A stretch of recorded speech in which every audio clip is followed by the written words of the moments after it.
Hello friends, আপনাদের সবাইকে plants A to Z চ্যানেলে স্বাগত। চন্দ্রমল্লিকা গাছে কুঁড়ি এখন প্রায় সব গাছেই এসে গেছে। অনেকের গাছে তো অলরেডি ফুল ফোটাও শুরু হয়ে গেছে। কিন্তু এই কুঁড়ি আসার আগে বা পরে অনেকের চন্দ্রমল্লিকার গাছের পাতাতে দেখা দেয় এই রকম কালচে বাদামি দাগ। আর এই দাগ আস্তে আস্তে পুরো গাছটিতেই ছেয়ে যায়। শেষে গাছটি মরে যায়, নয়তো অল্প ফুল হয়েই গাছটি ঝিমিয়ে পড়ে।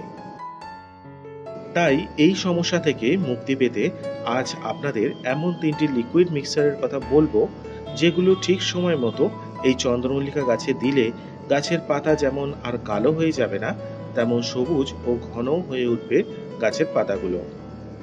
চলুন তাহলে আর দেরি না করে জেনে নেওয়া যাক।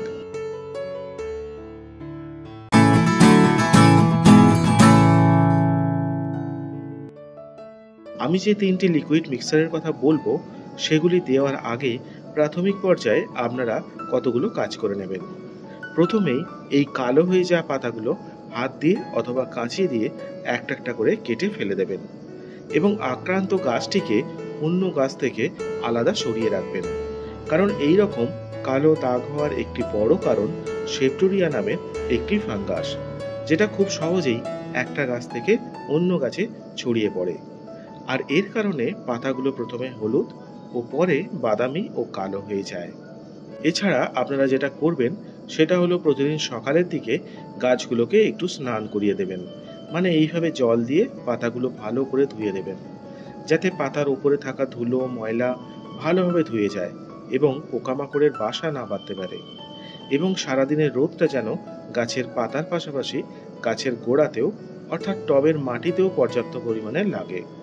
কারণ অনেক সময় জল একটু বেশি দিয়ে ফেলার কারণে নিচের দিকের পাতাগুলো ফাঙ্গাস দ্বারা আক্রান্ত হয়ে পড়ে না হলে। তাই মাঝে মাঝে যদি টবের মাটিটি এইভাবে একটু খুশে দেন এবং তারপর জল দেন আর সাথে সাথে রোদ লাগান পর্যাপ্ত পরিমাণে, তাহলে গাছগুলো যেমন ফাঙ্গাস দ্বারা আক্রান্ত হয় না, তেমন গাছের বৃদ্ধিও খুব ভালো হয়। আর মাঝে মাঝে টবটিকে এইভাবে ঘুরিয়ে দেবেন, যাতে গাছের সব দিকে ভালোভাবে রোদ লাগে।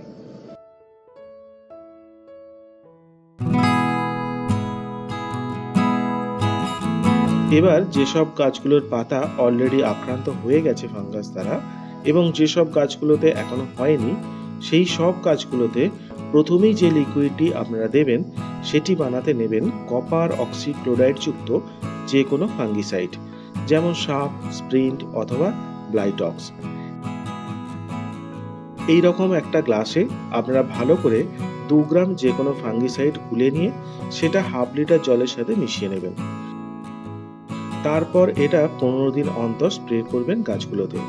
তাহলে দেখবেন কালো হয়ে যাওয়া পাতাগুলো আস্তে আস্তে ঝরে গিয়ে নতুন যে পাতাগুলো গাছটি থেকে বেরোচ্ছে সেগুলি আর আক্রান্ত হচ্ছে না।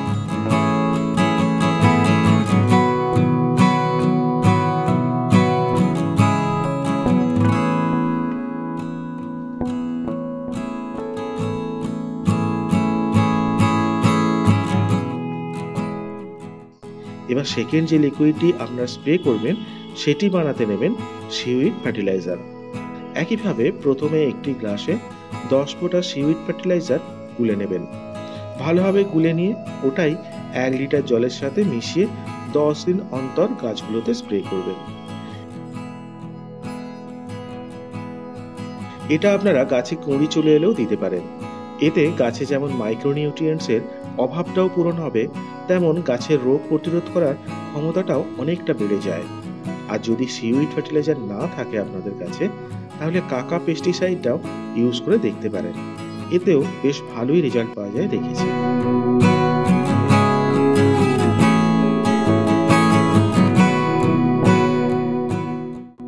এবার থার্ড যে লিকুইডটি স্প্রে করার কথা আপনাদের বলবো, সেটি যাদের গাছের পাতা কালো হয়ে যাচ্ছে তারা তো দেবেনই, সাথে যাদের গাছের পাতা ফ্যাকাশে হয়ে গেছে তারাও একবার দিয়ে দেখুন, দারুণ রেজাল্ট পাবেন।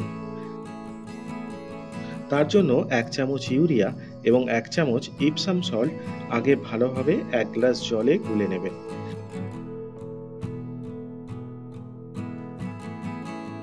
তারপর সেটি 5 লিটার জলে মিশিয়ে নিয়ে এইভাবে সব গাছগুলোতেই স্প্রে করবেন। 10 দিন অন্তর এটা দেবেন। এতে পাতাগুলো যেমন ঘন এবং সবুজ হয়ে উঠবে, তেমন গাছের বৃদ্ধিও বেশ ভালো হবে। তবে কুঁড়ি এসে গেলে এটা না দেওয়াই ভালো, আর দিলেও কুঁড়ি বাঁচিয়ে দেবেন, তাহলেই হবে। তাই এই 3টে লিকুইড ঠিক যেভাবে বললাম সেইভাবে চন্দ্রমল্লিকা গাছে দিলে দেখবেন চন্দ্রমল্লিকা গাছের পাতা যেমন আর কালো হয়ে যাবে না, তেমন গাছটিও আপনার থাকবে সুস্থ, সতেজ এবং সবুজ। তাহলে আজ ভিডিওটি এখানেই শেষ করছি। সকলে ভালো থাকবেন, সুস্থ থাকবেন।